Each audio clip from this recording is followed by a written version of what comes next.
Olá, senhoras e senhores que compõem os meus famigerados milhares de seguidores. Estou eu aqui de tanto vocês pedirem nessa nem tão nova plataforma, mas ainda assim eficaz ferramenta de difusão de conteúdos, nem sempre apropriados, mas ainda assim perspicaz. E se você está pensando no que significa tudo isso, então te aconselho a não ver este vídeo. Vê sim, vê não, vê sim, vê sim, vê não, vê sim. Vamos direto ao ponto. Encher a cabecinha oca de alguns de vocês de muito conteúdo programático. Programático mesmo? Pra falar? Vamos lá, roda a vinheta.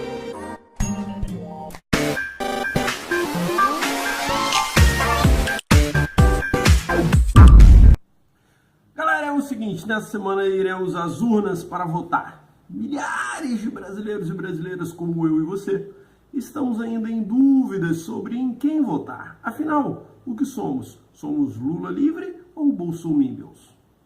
E essa semana eu recebi uma ligação da minha irmã perguntando para mim por que ela deveria ou não votar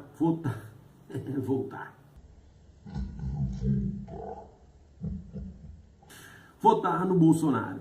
Obviamente eu respondi para ela que eu não tinha como dar a ela uma resposta pronta com base em uma pessoa apenas. Para que ela pudesse entender isso, ela tinha que entender um pouquinho da história do Brasil, do que foi, por exemplo, a chamada ditadura militar.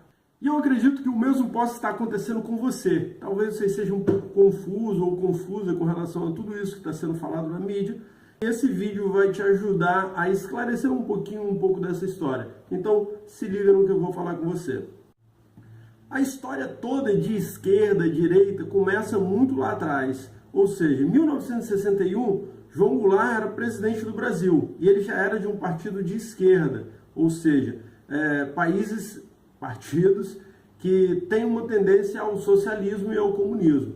O que ele fez? Ele enviou 2 representantes para Cuba a fim de colher informações e receber apoio não só de Cuba, mas também de União Soviética, e começou a preparar aqui no Brasil um grupo de guerrilheiros. Ele desapropriou terras produtivas, terras agrícolas, colocou homens ali para fazer treinamentos de tomada de poder, como se fosse guerra civil, esse tipo de coisa. Ele recebeu armas também, recebeu homens também que deram um treinamento para as pessoas que eram partidárias a esse tipo de movimento. Incluído nessas pessoas estão o nosso querido ex-presidente, atual presidiário, Lula livre. A partir daí, a direita, a chamada direita, começou a se posicionar contra esse tipo de postura do atual presidente na época. Agora, presta atenção nesse dado importantíssimo. No dia 13 de março de 1964, João Goulart assina em praça pública no Rio de Janeiro 3 decretos. Um de encampação das refinarias de petróleo privadas, tá? Não são estatais, são privadas. Outro de reforma agrária à beira de rodovias, ferrovias, rios navegáveis e açudes. E um decreto tabelando aluguéis. Esse decreto de 13 de março foram usados como pretexto pelos conservadores para deporem João Goulart. Então, ou seja, o que ele fez? Ele fez 3 decretos que condicionavam o país inteiro ao Estado. Então, as fontes agrícolas, a comida, o alimento, tudo passaria a ser controlado e entregue ao Estado. As refinarias de petróleo, até as privadas, para o Estado. As rodovias e as ferrovias, todas controladas pelo Estado. Então, ou seja, ele cercou de todos os lados. Ele queria implantar o mesmo comunismo que já havia em Cuba. Ele queria implantar em 1963, 61 em diante, ele queria implantar aqui no Brasil. E a dona Dilma, assim como toda a base do PT, junto com Lula e todo o resto, faziam parte desse jogo.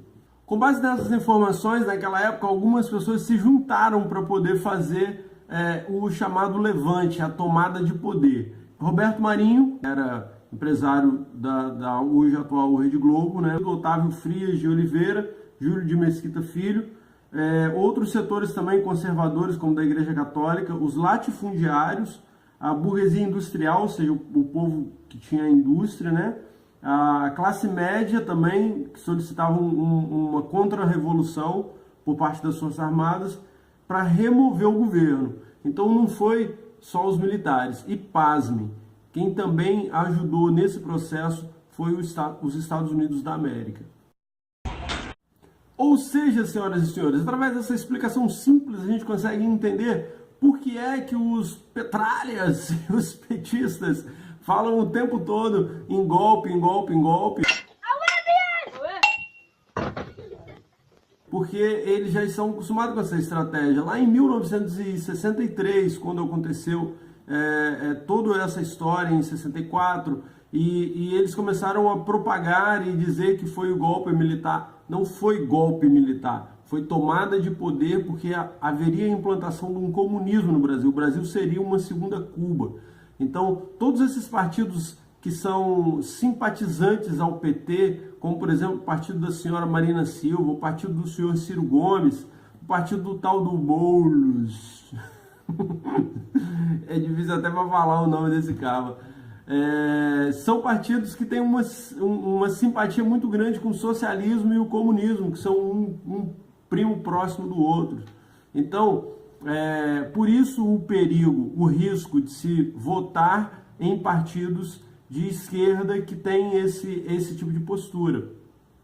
Afinal de contas, eu tenho certeza que você está vendo o exemplo da Venezuela, o que aconteceu, o exemplo de como vive Cuba, um país que nem carro não tem direito, né? Então, enfim, a gente tem como entender isso muito bem, só não entende quem não quer. Agora, a pergunta que não quer calar: por que votar no Bolsonaro, então? O que tudo isso tem a ver com o Bolsonaro? Tem a ver que o Bolsonaro é o único candidato que tem condições de fazer frente a essa situação. É o único candidato com chances de verdade de se opor ao comunismo implantado pelo PT. Pra você ter ideia, né? O comunismo é tão forte nas raízes do PT que eles rejeitam a bandeira nacional. Eles não querem a nossa bandeira, eles querem a bandeira do partido deles. Então, observem isso. Isso é um despatriotismo, né? Ou seja, você está negando a sua própria bandeira, a sua própria origem. É isso, galera. Esse é o primeiro vídeo de um retorno desse canal. Há muito tempo atrás eu já tinha alguns vídeos, mas eu espero que você tenha gostado, eu espero que tenha contribuído para que você possa entender um pouco mais a respeito da situação do país. Na hora de votar, você dar o seu voto consciente, com base naquilo que você de verdade quer e naquilo que de verdade é melhor para a população brasileira. Eu espero que você tenha se gostado.